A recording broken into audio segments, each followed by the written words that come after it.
পৌষ সংক্রান্তি ছিল তো পৌষ সংক্রান্তিতে আমরা মানে বহুত কষ্ট করে চালের গুঁড়া কিনে নিয়ে আসছি।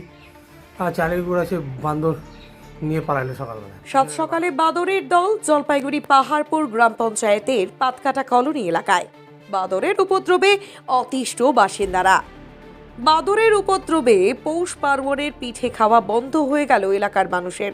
সাত সকালে জলপাইগুড়িতে এমনই ঘটনায় চাঞ্চল্য ছড়ায়। জলপাইগুড়ি শহর সংলগ্ন পাহাড়পুর পাতকাটা কলোনি এলাকায় শতাধিক বাদর এলাকায় বিভিন্ন বাড়িতে ঘরে ঢুকে পিঠে বানানোর চালের গুঁড়ো সহ বিভিন্ন খাদ্য সামগ্রী নষ্ট করে নিয়ে চলে যাচ্ছে বলেই অভিযোগ।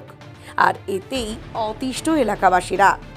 জনৈক বাসিন্দা সুব্রত মণ্ডল বলেন, চালের গুঁড়ো এনেছিলাম পিঠে খাবো বলে, কিন্তু ইচ্ছে পূরণ হলো না। তার আগেই বাদরের দল ঘরে ঢুকে চালের গুঁড়ো প্যাকেট নিয়ে চম্পট দেয় এবং চালের গুঁড়ো সাবার করে।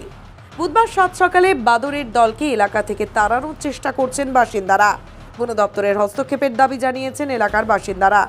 কয়েকদিন ধরে এই বাদরের উপদ্রবে অতিষ্ঠ এলাকার বাসিন্দারা।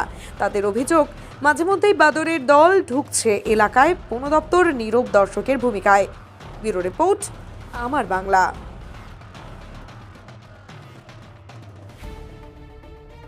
আর এই কালকে তো পৌষ সংক্রান্তি ছিল তো পৌষ সংক্রান্তিতে আমরা মানে বহুত কষ্ট করে চালের গুঁড়া কিনে নিয়ে আসছি।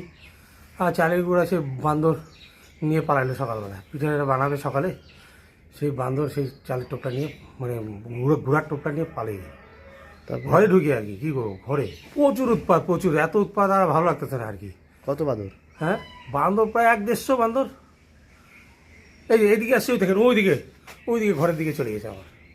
এই আর কী করবো এখন, বনে জঙ্গলে কোনো খাওয়ার নেই, সেই বান্দর এখন সব আমাদের পাড়াতে ঢুকে গেছে, শহরে পাহাড় শহরে ঢুকে গেছে। এখন ঢুকে যায়, এখন প্রথম লোক খাবার দিছে, কিন্তু এখন আর লোক খাবার দিচ্ছে না। এখন বান্দর কী করছে, খাবার না দেওয়ার জন্য এখন ঘরে ঢুকে যাচ্ছে।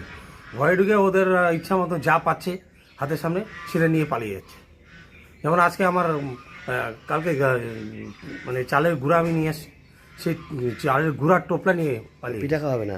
পিঠা খাওয়া কী করে হবে, চালের টোপলা নিয়ে গেল, পিঠা খাওয়া হলো না। আর বাদরের উৎপাতে পিঠা খাওয়া বন্ধ হয়ে গেলো। গুঁড়ো নিয়ে খাচ্ছে সব বান্দর একসাথে। আর চারিদিকে একদম কী বলবো, আমাদের পাড়াটা সম্পূর্ণ পাড়া জুড়ে একদম বান্দরের অত্যাচার। সামনে বোদাগঞ্জ ফরেস্ট আছে, ওই ফরেস্ট চা বাগান আছে, ওদিকে কোনো খাবার নেই, সব বান্দর এখন আমাদের পাড়াতে ঢুকে গেছে। বন্ধুদের জানানোর ইচ্ছা আছে আর কি। এখন যোগাযোগের ব্যবস্থা যদি আপনাদের সংবাদ মাধ্যম দিয়ে যদি একটু জানানো যায় তাহলে আমাদের খুব ভালো হয়, উপকৃত হয় আর কি। খাবার দাবার তো সব নষ্ট, রান্না বান্না সব নষ্ট।